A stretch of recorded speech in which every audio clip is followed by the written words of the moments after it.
Hi, I'm Mitchell. Hi, I'm Jeremy. And this is Board Game Battles.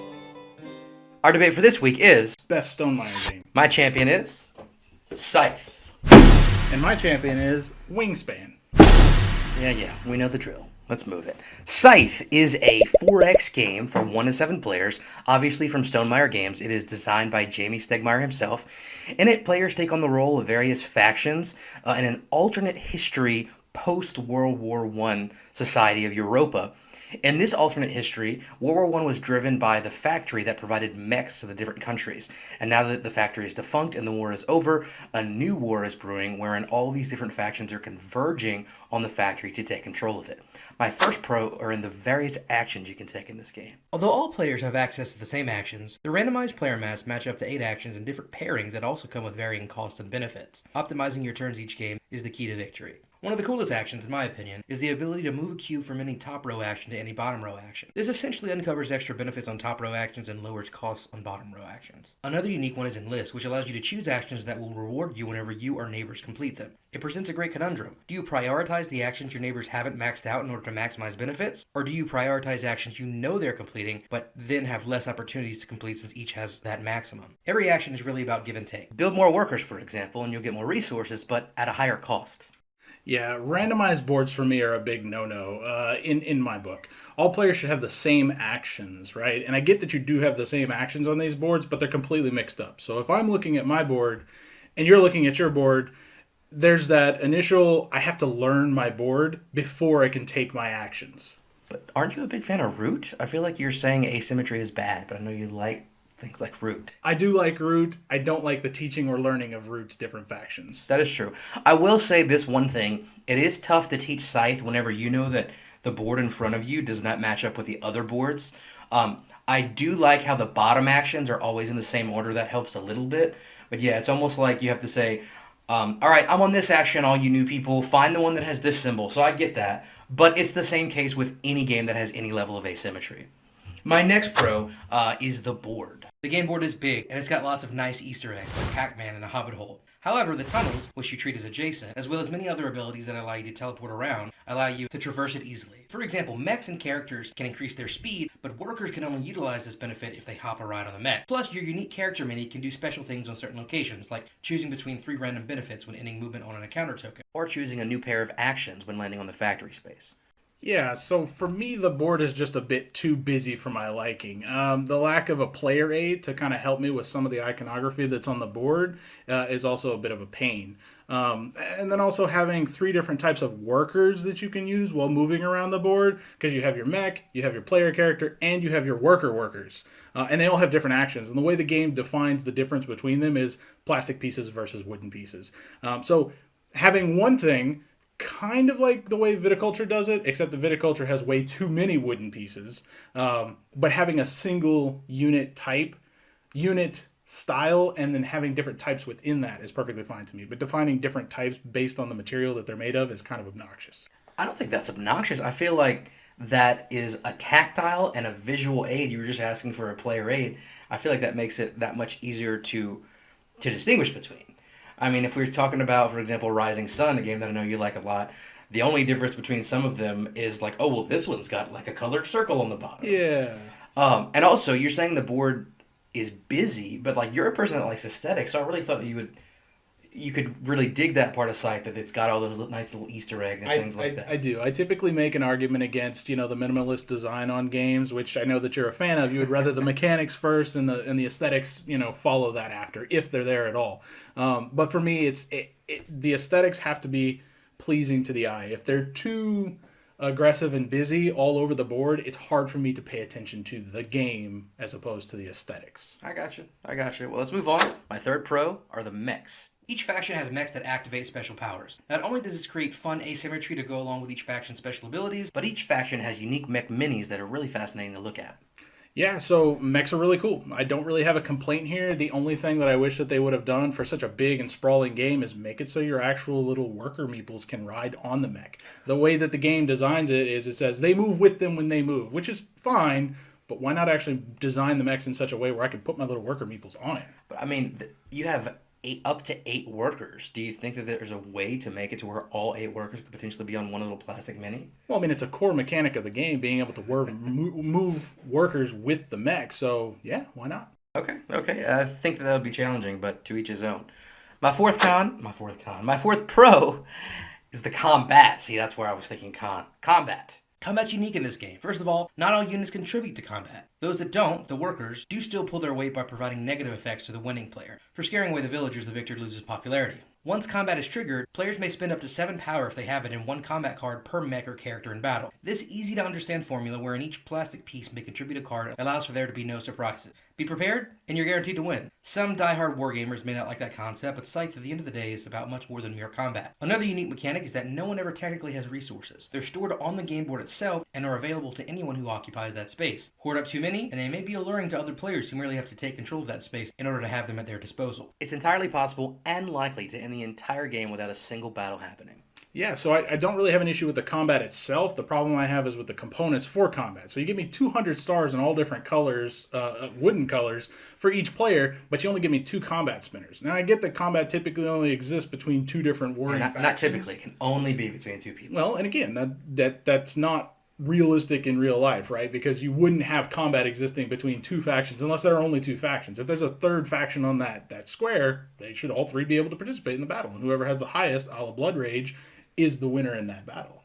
I mean, you can buy extra spinners if you want them, but I mean, if you include it in the base game, it's just making it more expensive for no reason. You have to have differently colored stars if you want to play the game with all the players, but you will literally never need 2 spinners at the same time. I guess that's fair. They could have done like a rainbow star and then done a number of them, because not everybody focuses on those same things. A rainbow star? Yeah, just a generic colored star that anybody could use. But then how would you know the difference between the different players? A snap-on base, something like that. I don't know. I feel like that would be even more expensive, but okay, that kind of leads to your point.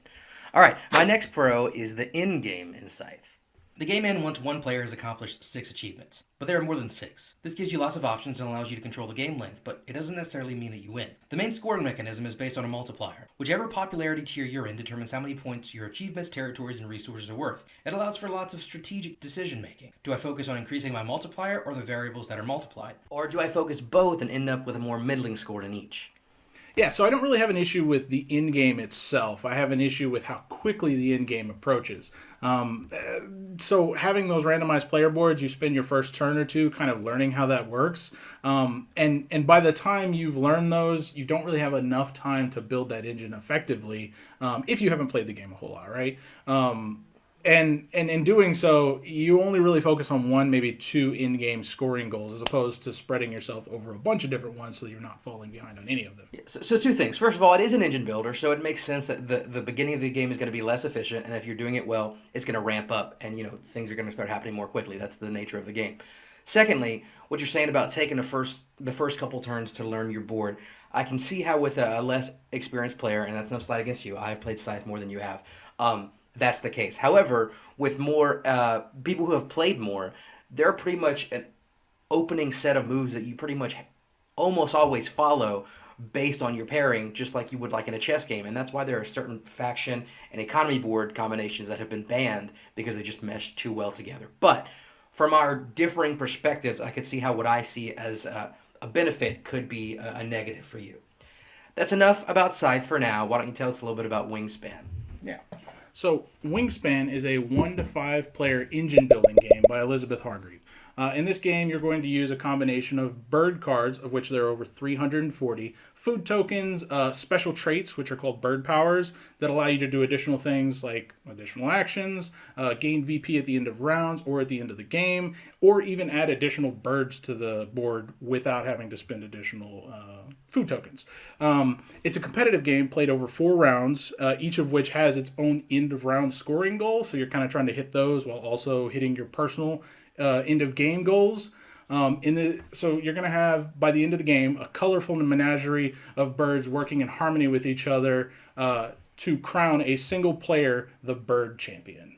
So my first pro is going to be the bird variety. As I mentioned, there are over 340 unique birds in this game from all over the world with a huge variety of different abilities, such as laying additional eggs on other birds of the same nest type, birds of prey who can be played for a reduced food cost if you sacrifice other birds on your board, and birds who cache food on their cards, which are useful for in-game scoring. There are so many birds now that we actively leave birds from the previous plays out so that we can see all of the birds through before resetting the pool again for future plays. To start your engine, you begin the game with a number of birds and food tokens. Later on, these birds are drafted from a shared pool of 3 birds, but can be altered with certain bird powers, such as spending food to reset the shared pool before drafting one. So we know I love replayability. I feel like it comes up every single episode. I feel like this game actually has too many cards. A lot of the birds do very similar thing to other birds, so I feel like you could have less of them because it's just you have no idea what spread you're going to get in any given game. And I guess this is kind of the converse of what we were saying with Scythe. You've played more Wingspan than I've played Wingspan. And maybe for you, once you learn the deck, it's a little bit more. But for me, it's a little bit overwhelming, especially if you're playing with all the expansions and there's even more cards.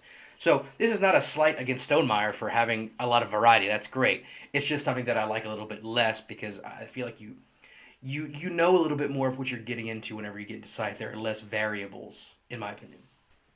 Yeah, so my next pro is going to be subtle manipulation. Often, the smallest actions result in better actions later on. For example, seeding a bird early on that gives you an extra food token from the supply may not seem that important at the time, but later can result in you having that one extra resource you need. Taking a specific food token or bird card you know your opponent needs can change what would have been a raging inferno of a round for your opponent into a damp, fizzling match. So the opposite of what you said is also true. One little move can win the game for you, but in my opinion, one little wrong move can lose the game for you.